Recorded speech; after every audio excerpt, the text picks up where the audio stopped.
would you share your practice or rituals around shuffling and asking your query? Okay. I'm very loosey-goosey, if I'm being real. The main thing, the heart of it, the simple answer, the short answer is I shuffle while I'm focusing on my question. Especially if I'm reading for myself. That's basically all I'm doing. I'm shuffling while I'm focusing on my question. And as far as like the ritual, if I'm reading for somebody else, it looks a little different. So let me talk you through that. Now, this is a visualization exercise that I do habitually.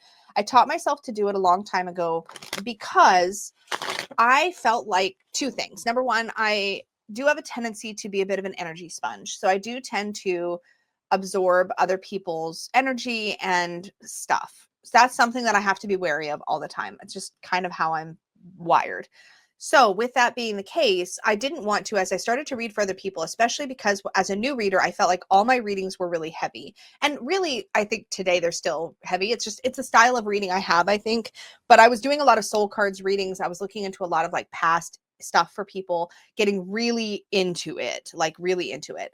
And I was like, number one, wow, this is really personal. And the style of reading I had was back in the beginning, in the first like 5 years or so that I read, as I was getting my feet under me as a reader, I would usually instruct whoever I was reading for, usually friends and family, 90% of the time in those first years. I would say, please don't tell me your question. Let me just pull the cards. And I did that a lot. And I did that because I was sort of like testing the tarot and seeing if I could actually trust it, believe it, etc. I was very skeptical. I was a very skeptical reader in those early days. So I would say, don't tell me your question. And then I would pull cards, often a Celtic cross, and the center of the Celtic cross would tell me what the question was. And 99% of the time, it felt like it was right on point. Or it was like they might have wanted to ask one question, but this was definitely the more pressing issue to be addressed, is kind of usually how it went down. But what happened was I kept going to all these really intense personal places. And so as a result of that, I started to feel, number one, like maybe they weren't fully prepared for what they were about to be into, like what we were about to cover. And I started to feel a little weird about like that like somebody might sit down for a tarot card reading and think I'm going to do something light and fluffy. And then we're getting into like, childhood stuff and like really intense things. And so I started disclaimering. I'd tell my clients, okay, just so you know, this can get really deep, this can get really personal. Like I would definitely make sure we were somewhere private because I made people cry all the time, that kind of thing. And so two things. I would find myself sometimes carrying the heaviness or the energy after a reading. I imagine other readers can relate to this in general. And also, I felt like, what if this person wasn't actually prepared for us to go quite that far? And I was nervous that I was getting too deep for what somebody's real comfort level was. And you can ask somebody's consent, but to me, that only went so far. And sometimes somebody might feel like, oh, sure, no problem. And they don't really know what they're saying yes to. So I'll tell you the visualization. This is really long-winded. I'm sorry. Long-winded answers are my thing. So I came up with this. I don't know why or how, but I came up with this idea that while I was shuffling for my client, while they were shuffling, if I handed them the cards to do some of the shuffling and back and forth, I was visualizing a round room.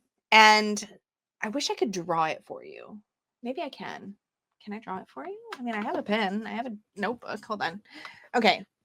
I want a scratch pad. Like I don't want to mess up one of my good books. I say that, but I have like 8,000 good books. So like, what is my issue? Here, hold on. I'm just going to like stretch way over. Okay. I've got a journal here. Let's go into a back page. Yeah, sure. There's like a pen test here. Okay. So this is what I would visualize as I'm shuffling. And I still just do this habitually because I've done it for like decades now, but I would visualize this sort of round room. And in the center, there's like a pedestal, I guess you could say. So this would represent the meeting place where we're going to have the reading, the center pedestal. And then on one side of this room, like here-ish, and on the opposite side of this room, like there-ish, is a door. One of these doors is mine. So we'll say this one is mine. It doesn't really matter because it's a round room. So like I'm always got my door behind me and I'm looking toward the other person's door. So I would always imagine myself sort of here. My door is behind me. And then this person here, their door, this is who I'm reading for, their door is here. And so, and I'm a very, okay, keep in mind, I'm an intensely visual person. So this is very easy for me to do. There are a lot of people that this is like terrible advice because visualizing anything is difficult. But for me, visualizing is very easy. So I can do this with my eyes open. I can visualize this visual. Like I know exactly what this room looks like. Like I can't describe it in detail, but like it's very set. But anyways, what's not set is what the other person's door looks like, which is piece one of my intuition. It's very hard to describe this practice, but to say that I would imagine myself sort of coming over here. And my door, by the way, is always open. We'll say it's open like that.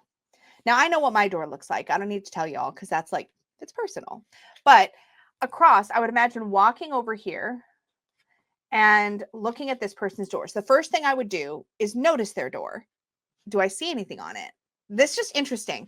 Most of the time, no. Sometimes, yes. Maybe I'd see a symbol, maybe I'd see an animal, maybe I'd see a carving, maybe I'd see a color, but I would just walk over. Do I see anything about their door? And then as I approach their door, I'll also notice the state of their door. Is it closed? Is it locked? Does it have lots of locks? Is it open? And then I would imagine myself knocking on their door. So this is how I would, on a spiritual level, on a astral level, ask for consent for the reading. This is kind of the punchline I'm getting to. But I would knock on their door and then I would just notice what happens. I would never see the actual client in the room. Like presumably the client's back in here. But like I never saw the client's in front of me. But what I would see is the state of the door. So sometimes I would walk and as I'm walking, the door's already open. Maybe a little bit, maybe a lot. That's very telling. Or maybe as I walk over, the door is like firmly locked. And so I'll have to knock and wait for them to unlock. Do they unlock? I've never had a door stay all the way closed, I don't think, in a reading, but the amount they open the door gives me a lot of information. So I knock, whether or not it was locked and they had to unlock it. How far do they swing the door open? Do they only open it this far, right? Or do they open it this far or all the way, right? That tells me a lot about what they're open to, what they're ready for in that reading. And I would just kind of subtly file this information away in my brain as I'm shuffling the cards. It's like, okay, they're ready or they're not. Like if the door is quite closed, I'll know, okay, I need to maybe approach much more gently and much more, maybe even more shallowly as I approach the subject. Or if the door is open quite wide, I'd be like, okay, we're good.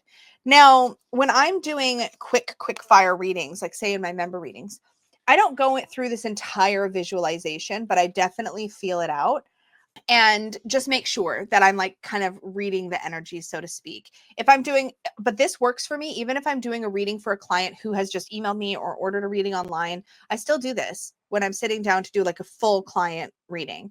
And that just gives me a bit of a starting place. Number one, what it did is it gave me confidence as a reader to know that I have gotten consent.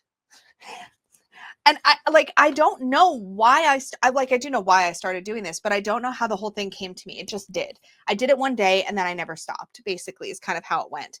And so that is something that I do really quick when I've got somebody sitting across from me and I'm shuffling for them. Or especially if I'm reading for somebody I don't know, or if I'm reading in a public setting, this is really important. Like people that show up for I used to do tea and tarot events and people would show up for a reading. And sometimes people show up for readings like that, especially if they're really inexpensive and they're sort of like testing a little bit. They're just like, it's kind of a sideshow thing for them, which is completely fine. But if that person sits down and I start reading them to filth from their something that happened when they were like 13, they're not prepared for that. They're not coming for that. And so that consent thing gave me sort of a starting place to go, okay, I kind of know what they're open to. I kind of know what they're prepped for. And I also have to listen to what they tell me and read their energy in real time to also get that information. But this just gave me that extra layer of ethical. It made me feel like I was being more ethical with what I was doing with people across the table. Steals yet another idea of Lisa's. That's why we're here. That's absolutely why you're here. Amber says, girl, where you're at is a real place in Astral. I've been there on DMT, but been there. That's amazing. Interesting. I have no idea, but yes, I absolutely. How did I get down here? Oh, we were talking about Shuffling rituals. So yeah, I don't talk about that a lot because as you can see, it takes a bit to describe and explain, but that's a very common thing that I do that you can pretty much assume I'm doing if I have more than 5 to 10 minutes for a reading. I'm definitely do that. 100%. Bree says, if they don't seem open, do you limit the message from the cards? Kind of. I make sure I'm more cautious to be gentle. I'm better at I'm more tiptoey on how I lead into a deeper topic. I will never avoid what the cards are telling me. Like, I'm always honest with whatever the cards say to my client, but the way that I approach it will shift based on how open their door is. So if somebody seems quite closed, then I'm not going to go in real hard, right? Which some of you might not realize this, but I have kind of a blunt reading style. I think people don't assume that about me because I can be kind of fluffy bunny girl over here, but my reading style can actually be pretty intense and pretty blunt and pretty call outy at times.